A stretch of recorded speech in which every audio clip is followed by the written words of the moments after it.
Back to our safe injecting rooms in Melbourne. The Victorian Premier's up. Let's listen in. The way it operates, more wraparound services, greater involvement of nurses, so at least the opportunity for a more nurse-led model rather than a medically led model.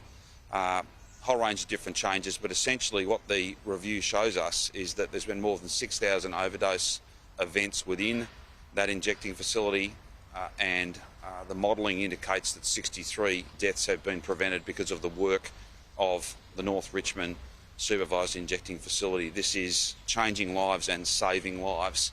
And if we just take a step backwards and have a think about how things were in that local community just a few years ago, whilst there's still challenges, and the report speaks to safety as well as amenity and making further improvements, further wraparound services, it is very clear that this facility has changed lives and saved lives. I will never forget the day we announced this trial.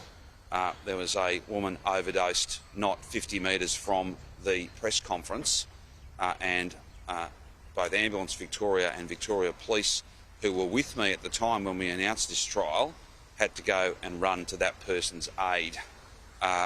Stories of people dying in laneways and gutters, stories of literally dead bodies throughout that local community meant that we needed to do something different, something challenging.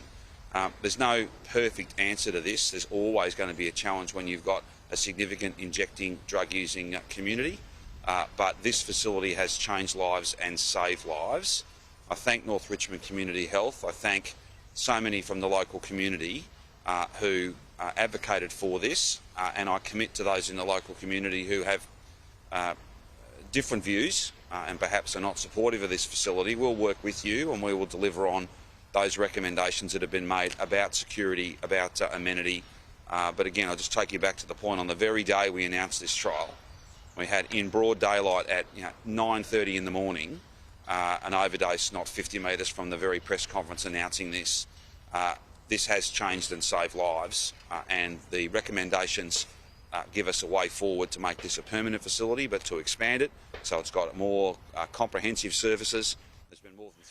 Okay, that's breaking news. Out of Victoria, the Premier Daniel Andrews has announced that the North Richmond safe injecting room is set to become permanent. We were talking about this with an advocate barely half an hour ago.